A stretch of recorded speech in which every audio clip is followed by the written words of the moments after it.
In the summer of 1933, on a red clay farm outside the town of Ridley, in Middle Georgia, Alma Rusk stood at the edge of her cotton and watched a government man walk her rows and write numbers in a little book.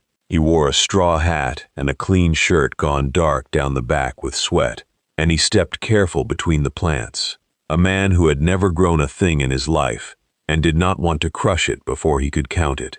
Every few steps he stopped to lift a bowl and turn it and set it back, gentle, like it might be worth something to somebody. It was worth something to Alma.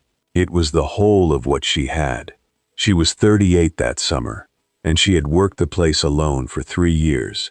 Since the winter, the fever took her husband Wade in the space of 9 days and left her with 40 acres of cotton, a note at the bank in Ridley, a boy of 12, and a mule named Dan that would not pull for anybody but her. The neighbors had said she would not last a season. She had lasted 3. She had done it by rising before the birds and going to bed after them, and never once letting a soul in the county see her sit down in the daylight. That cotton in front of the government man was the best she had ever raised. Wade would have known it at a glance. The plant stood knee-high and past it, dark green and heavy, the bolls setting thick along every branch, and the red middles between the rows swept clean where she had chopped the weeds out by hand in June with the sweat running off her chin. A good crop. In a good year it would have carried them through with a little left to set by. But it was not a good year, and that was the thing the man with the pencil had come about.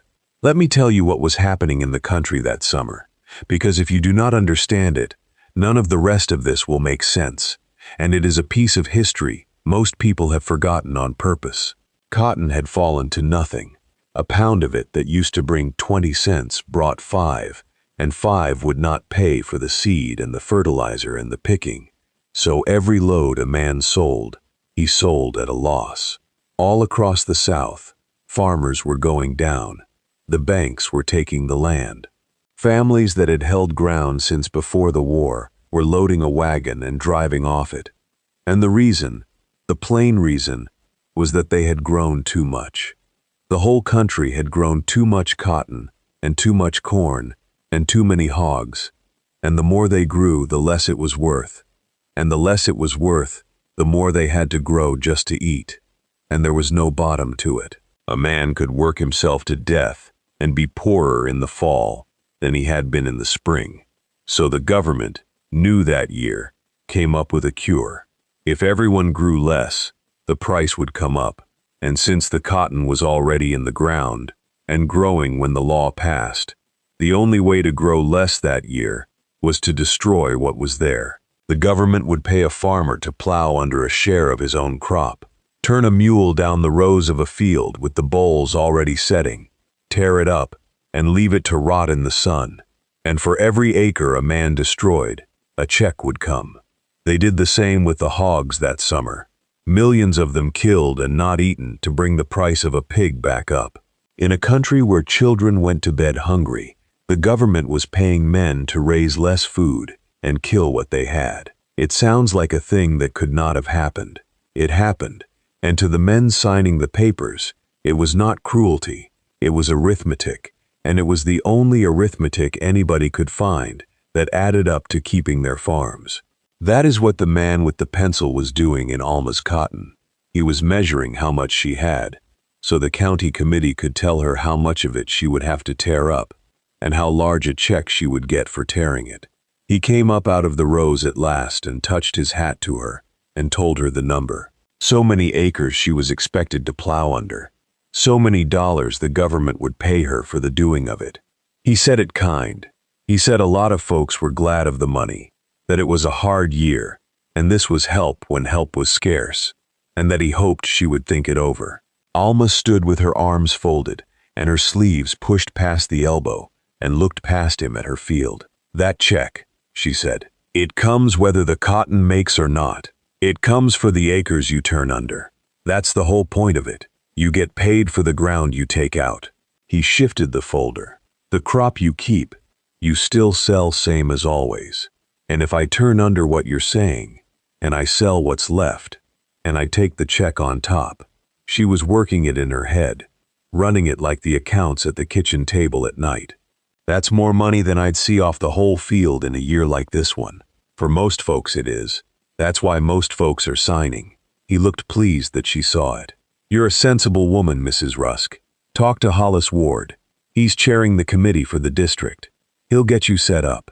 She thanked him and watched him pick his way back down the lane to a black car that had no business on a farm road, and she stood a long while after the dust of it had settled, looking at the green rows and doing the sum over and over, because the man was right. It was more money. It was more money than she had held in her two hands since Wade died. It would pay the note at the bank clean and buy shoes for the boy and put something in the crock against the winter, and it would come sure, no matter what the weather did or the weevil did or the price did. All she had to do was hitch up Dan and drive him down the rows she had chopped clean by hand in June and tear the cotton out of the ground. She went in and cooked supper and did not sleep. Let me tell you about the boy, because he is the heart of what this cost, and you should have him in your mind before it starts. His name was Wesley, and he was 12 going on a man too fast, as boys do when there is no father and too much work. He had Wade's hands, big already for his age and quick, and he had done the plowing that spring standing on a board behind Dan, because his legs were not yet long enough to walk the furrow all day. He never complained about it. He worried, which is worse in a child. He watched his mother's face at supper for the news of how they stood, and he had learned to read it, and Alma hated that he had learned it. She wanted him to be a boy. There was no money for him to be a boy with. That night after the government man came, Wesley found her at the table, with the coal oil lamp turned low, and the bank papers spread out in front of her, and he stood in the doorway in his nightshirt. Rufe Coker says, "His daddy's getting $100 from the government," Wesley said, "for plowing up.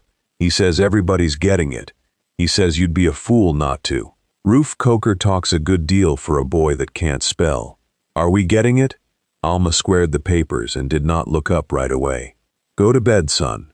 Rufe says his daddy's buying a radio." "Then Rufe's daddy can listen to it," she said, "and you can go to bed." He went. She heard the rope springs of his cot take his weight, and she sat with the lamp and the papers, and the number the man had told her, and she thought about Wade. Wade Rusk had been a big, slow, gentle man who loved that ground past all sense. He had grown up hungry in a sharecropper's shack on land another man owned, and he had wanted one thing his whole life, ground of his own with his own name on the deed, and he had got it 2 years before he died, and walked the line of it in the evenings just to feel that it was his. He had a saying about the land, one he said so often Wesley could say it with him. Wade would take up a handful of the red dirt and let it run through his fingers, and he would say, there was no such thing as ruined ground. You could plow under a bad year, he said, and put a good one in come spring. Land forgives, Wade said. Land always forgives. Alma sat there in the low light and tried to see herself driving the mule down the rows, tearing up a crop that was trying its level best to make. In a year, when she had watched a family down the road eat cornbread and pot liquor 3 times a day, because there was nothing else, and she could not do it. The whole county would later call it pride. Pride had nothing to do with it. She was standing in a field full of food, being paid to destroy it, in a year when children she knew went to bed with their bellies tight, and she could not do it. Wade had gone hungry as a boy. She would not turn a good crop under the dirt. She would rather lose everything on the honest chance of the price than take sure money for killing something that was alive and trying to feed people. She had until the committee met to decide. She had already decided. She only had to find the nerve to say it out loud to Hollis Ward, and that was a harder thing than saying it to the lamp. Hollis Ward had been Wade's closest friend in the world. He was a square, gray, careful man of 50. And he farmed the best 200 acres in the district. And when the committee needed a chairman, there was never any question it would be him, because Hollis Ward was the man everybody in that part of the county trusted to be fair. He had carried a corner of Wade's coffin. He had come by every few weeks the first winter after, and split wood in Alma's yard, without being asked, and left it stacked, and said little, and gone home. He thought the world of the boy.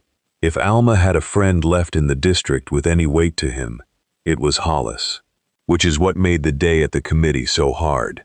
They met in the schoolhouse on a Saturday, the men filling the little desks meant for children, their hats on their knees, and Hollis at the front with the county agent and the papers. One by one, the men came up and signed. Alma sat at the back with the two other women who had come and watched her neighbors put their names down. Vess Turner signed, who had 6 children and a wife with a bad chest. Old man Petrie signed, who could barely hold the pen. Earl Coker signed big and slow with a grin on him like the money was already spent, and it likely was. Every man in that room was drowning, and here was a rope, and they took it. And Alma did not blame a one of them for taking it. When her turn came, she stayed in her seat, and after a moment, Hollis looked up and found her there, and understood, and he came down the aisle between the little desks, and crouched by her chair, so the two of them could talk low. "You want me to walk you through it," he said. "It's not hard. You sign, the agent measures, you turn under what's marked, and the money comes by fall. I'd not see you miss it, Alma. Not you." "I'm not signing, Hollis." He was quiet a moment. "Tell me why." "Because the cotton's good, and it's mine, and it's trying to make, and I'm not going to hitch Dan up and tear it out of the ground for a check. Wade wouldn't have. You know he wouldn't have. Wade's not here." He said it low, and there was no meanness in it, only the thing itself. "And if he was, I'd be telling him the same as I'm telling you. This isn't about one field. If enough of us hold our crop back, the price comes up for everybody, and men that are going under this year don't go under. That's the whole of it. It only works if we do it together." "Then it'll work whether I sign or not," Alma said. "If all of you plow under, the price comes up, and I'll have my whole crop to sell into it." She had not meant it ugly. She had only followed the arithmetic where it led.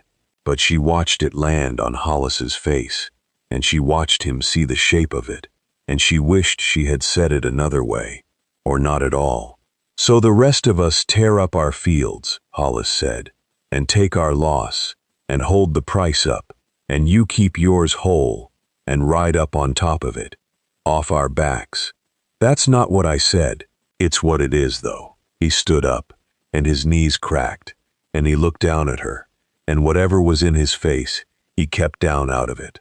"I've got respect for you, Alma, more than you know, but I've got neighbors going hungry, and a program that might save them, and it only saves them if everybody pulls. A person who won't pull is pulling against. I don't know how else to see it." He waited, and she said nothing, because there was nothing to say that would not make it worse. "Think on it," he said. "You've got till the agent files the district. After that, it's done." She did not think on it. She had already decided.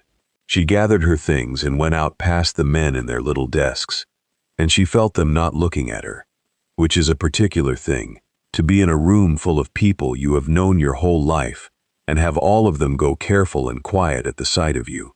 And she got in her wagon and drove home and started chopping cotton, because the work did not care what anybody thought. The word went around the district faster than a grass fire.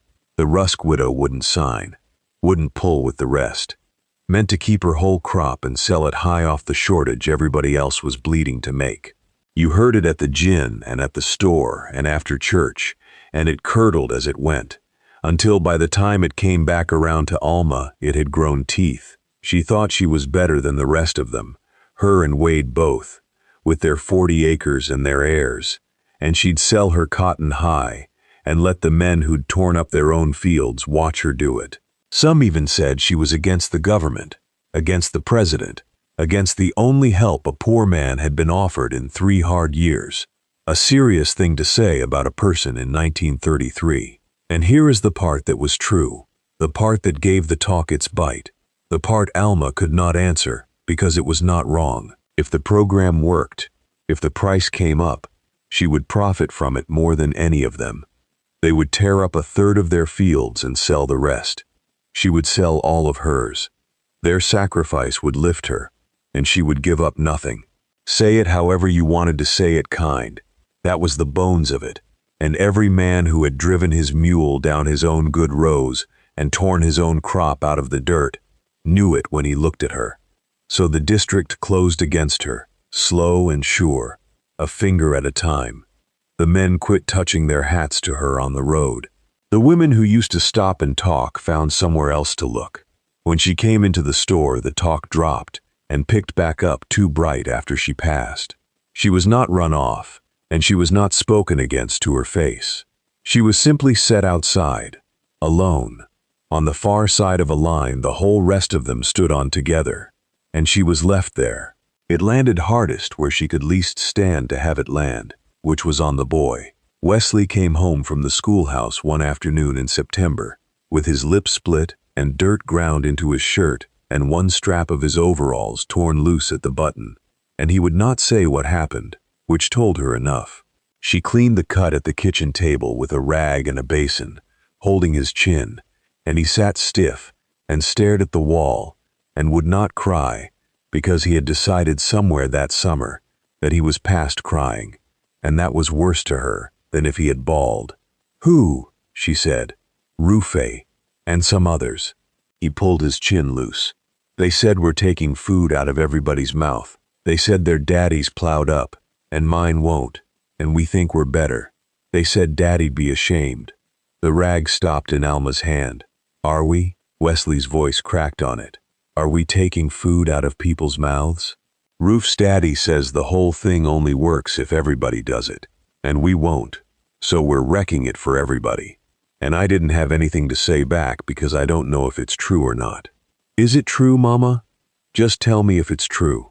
Alma set the rag in the basin. She looked at her son's split lip and his father's hands gone into fists on the table, and the whole hard year sitting on a boy who ought to have been thinking about nothing worse than a fishing hole. And for one long moment, there in her own kitchen, she came within an inch of walking to Hollis Ward's house that very night and telling him she would sign, that she would plow it all under, that she would tear up every stalk with her own hands, if it would take that look off her boy's face. She did not say any of the true things. She could not, because the true things were about hunger, and about Wade, and about a good crop being a thing you did not kill in a year when people were starving. What she said instead was small and hard, and it was the only thing she had. "Your daddy would not be ashamed," she said. "Whatever else, not of this. You hear me?" Wesley looked at her, and he wanted to believe it, and he was old enough to know that wanting to believe a thing is not the same as it being so. He went out to feed the mule without another word, and Alma sat at the table with the basin of pink water and did not go to Hollis Ward's house, and that was the hardest not going of her life. Then the summer turned to fall, and the crop came in, and the reckoning came with it. She picked it herself, her and Wesley and a widow woman named Docia, who lived down the branch and had no one either and worked for shares, the three of them dragging the long sacks down the rows from can-see to can't-see, their fingers cracked and bleeding from the burrs, the white piling up in the wagon load by load. It was a heavy crop. It was, she thought, more than once with her back on fire and her hands raw, the heaviest and cleanest cotton she had ever picked.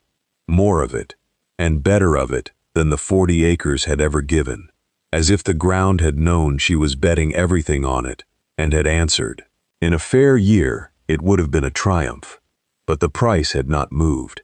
That was the thing she had not let herself say out loud all summer, and now there was no not saying it. The plow under was supposed to bring the price up.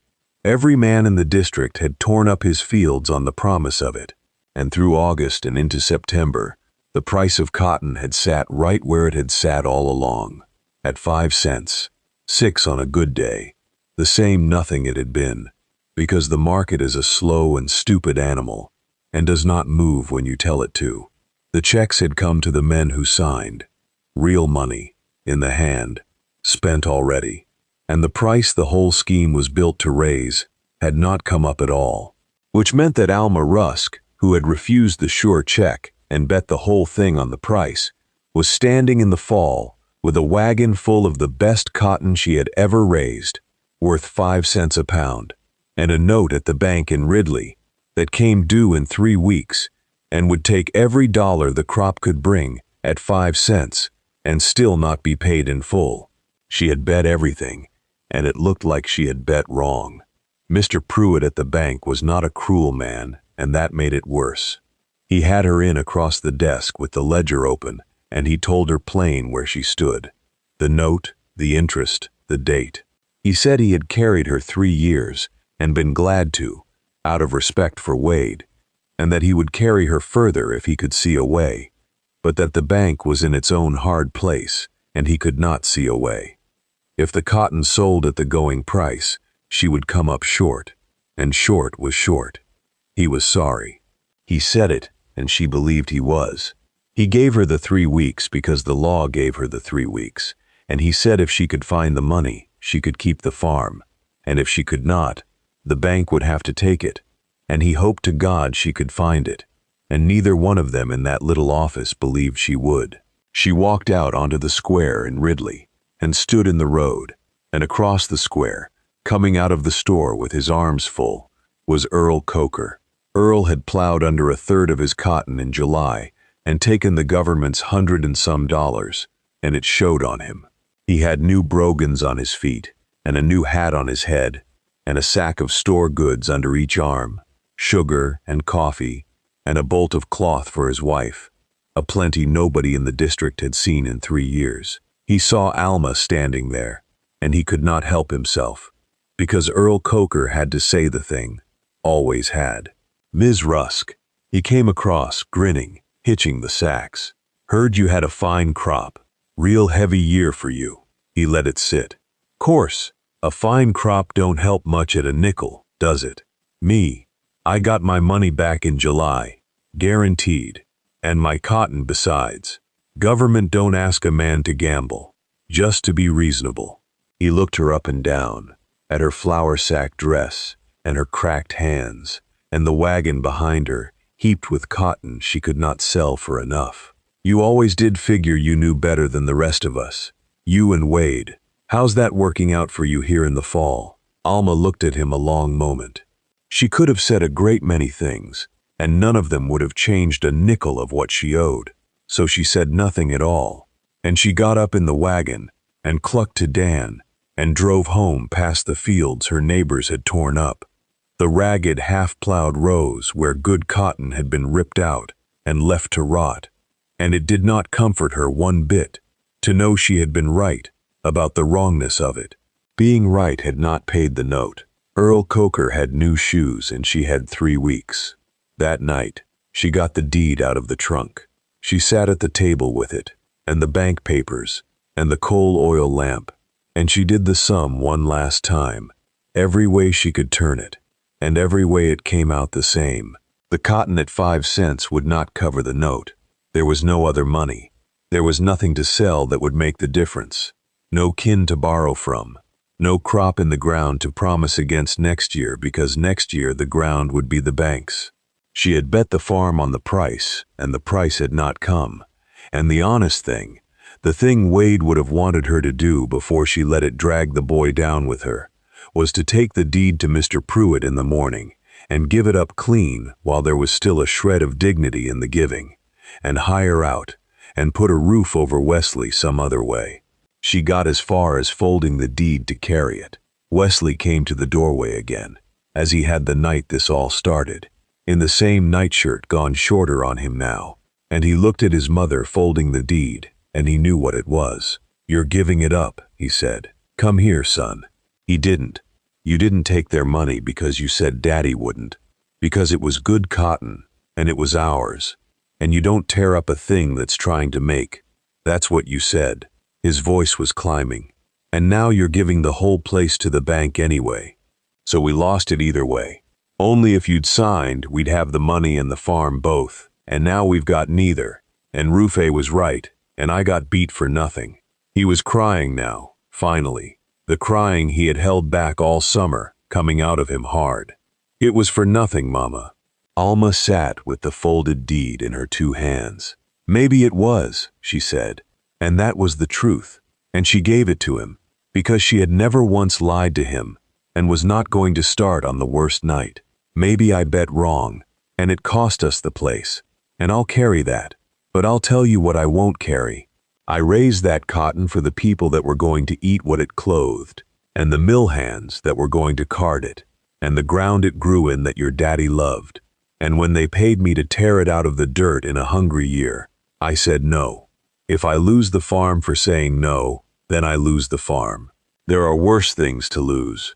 Your daddy knew there were worse things to lose, or he'd have stayed a sharecropper on another man's ground and kept his belly full, and he didn't, and I married him for it. Wesley stood in the doorway and cried, and she let him, and did not go to him, because some things a person has to stand up under on their own 2 feet even at 12, and after a while, he wiped his face on his arm and went back to bed. Alma put the folded deed in her apron pocket to carry to town in the morning, and she turned the lamp out, and she lay awake in the dark.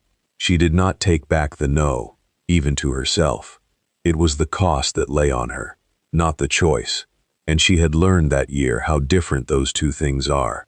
She never carried the deed to town, because in the morning, riding into Ridley to give up her farm, she found the square full of men, and something loose and restless running through them, and a knot of them gathered around the front of the gin, and she pulled Dan up and asked Doshia's boy what had happened, and the boy told her the price had jumped. It had jumped in the night, sitting still all summer and then breaking all at once. The plow under across the whole cotton South, all those millions of torn-up acres from Georgia to Texas, had finally caught up with the market like a debt catching up with a man.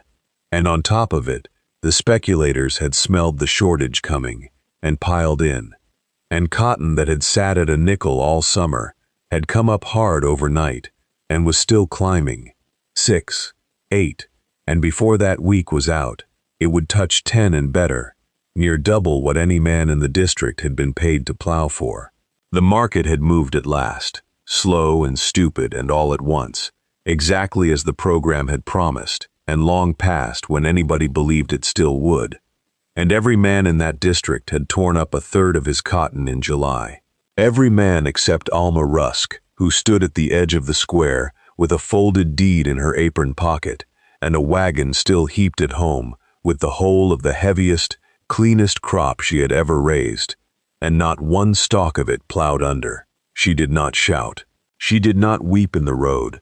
She turned the wagon around and drove home, and she and Wesley and Doshia loaded that cotton and hauled it to the gin, load after load, and she sold every pound of it at the top of a market she was the only one in the district with a full crop to sell into.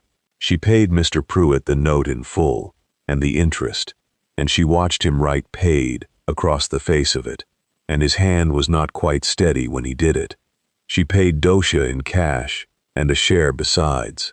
She bought her boy a pair of shoes that fit, and a coat for the winter, and a fishing pole, for no reason at all, except that he was 12 and ought to have one. And she put more money in the crock in the wall that fall than Wade had ever managed to put by in the best year he ever had, and she had done it by refusing the very thing that every sensible man in the county had lined up to take. She had been right. It had very nearly ruined her, and then it had made her, and both of those were true, and neither one canceled the other.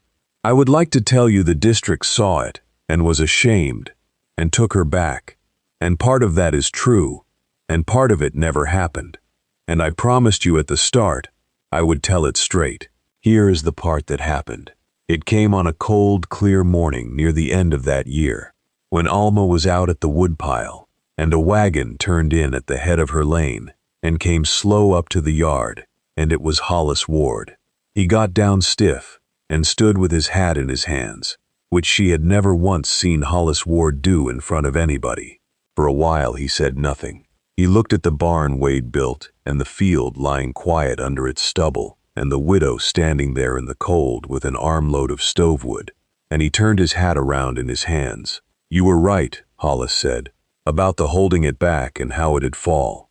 You were right and I was wrong, and I've come to say it. because Wade would haunt me if I didn't. You weren't wrong, Hollis. She set the wood down. You had neighbors going under, and a way to save them, and you pulled for them with everything you had.